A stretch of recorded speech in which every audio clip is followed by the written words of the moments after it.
வணக்கம் நண்பர்களே, கடவுள் பூமி சேனலுக்கு வரவேற்கிறோம். தமிழகத்தின் மிகவும் பழமையான ஆன்மீக தலங்களில் ஒன்றுதான் ஆயிரக்கணக்கான ஆண்டுகளாக பக்தர்களின் நம்பிக்கையை தாங்கி நிற்கும் தெய்வீக மலை. அதுவே அருள்மிகு தண்டாயுதபாணி சுவாமி டெம்பிள்.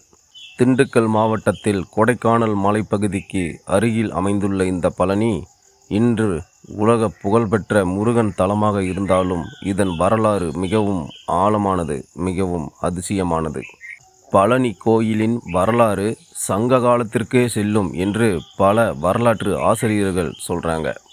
சேரர், சோழர், பாண்டியர் ஆட்சி காலங்களில் இந்த மலைப்பகுதி ஒரு முக்கிய ஆன்மீக மையமாக இருந்ததாக கல்வெட்டுகள் தெரிவிக்குது. பழனி என்ற பெயரே பழமையான பொதினி என்ற தமிழ் சொல்லில் இருந்து வந்ததாக சில ஆய்வாளர்கள் கூறுகிறார்கள். காலப்போக்கில் பொதினி பழனியாக மாறியதாக வரலாறு சொல்லுது. சுமார் 1500 அடி உயரத்தில் இருக்கும் இந்த மலை சாதாரண மலை அல்ல.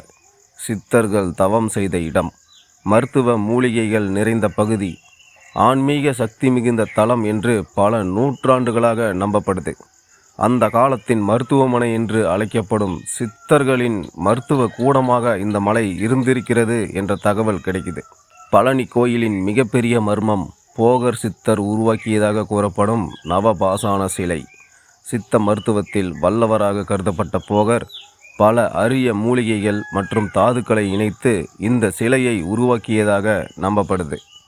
இன்றும் அந்த சிலைக்கு செய்யப்படும் அபிஷேக பொருட்கள் மருத்துவ குணம் கொண்டதாக பக்தர்கள் கருதுகிறார்கள். பழனி மலையை ஏறும் ஒவ்வொரு அடியிலும் பக்தர்களின் நம்பிக்கை ஒலிக்குது. அரோகரா என்று முழங்கும் அந்த குரல் ஒரு முழு மலையையும் பக்தியில் மூழ்கடிக்கிறது. வயது வித்தியாசம் இல்லாமல், ஏழை பணக்காரன் என்ற வேறுபாடு இல்லாமல் எல்லோரும் ஒரே பக்தியுடன் வரும் இடம்தான் முருகனின் இந்த பழனி. தைப்பூசம், பங்குனி உத்திரம் போன்ற திருவிழாக்களில் லட்சக்கணக்கான பக்தர்கள் பழனிக்கு வருவது இந்த தலத்தின் ஆன்மீக பெருமையை உலகிற்கு காட்டுகிறது. 1000 ஆண்டுகள் கடந்தும் பக்தர்களின் நம்பிக்கையை காப்பாற்றி நிற்கும் பழனி முருகன் வரலாறும் ஆன்மீகமும் தமிழரின் பாரம்பரியமும் இணைந்த ஒரு தெய்வீக சின்னம். பழனி முருகனை வணங்குவோம், பக்தியில் நம்பிக்கையுடன் வெற்றியடைவோம் என்று அனைவரும் மனமாற முருகனை உண்மையில் வணங்கினால் கண்டிப்பாக நல்லதே நடக்கும் என்பது தமிழர்களின் காலங்காலமான நம்பிக்கை. முருகனின் ஆசீர்வாதம் கிடைக்கும் இந்த பழனிக்கு நீங்கள் எத்தனை முறை சென்றிருப்பீர்கள் என்று கமெண்ட் பாக்ஸில் கமெண்ட் பண்ணுங்கள். இந்த வீடியோ உங்களுக்கு பிடிச்சிருந்தா வீடியோவை லைக் பண்ணுங்கள், ஷேர் பண்ணுங்கள். மேலும் பல கோவில்கள் பற்றிய தகவல்களுக்கு நம்ம சேனலை தொடர்ந்து வாட்ச் பண்ணுங்கள். நன்றி, வணக்கம்.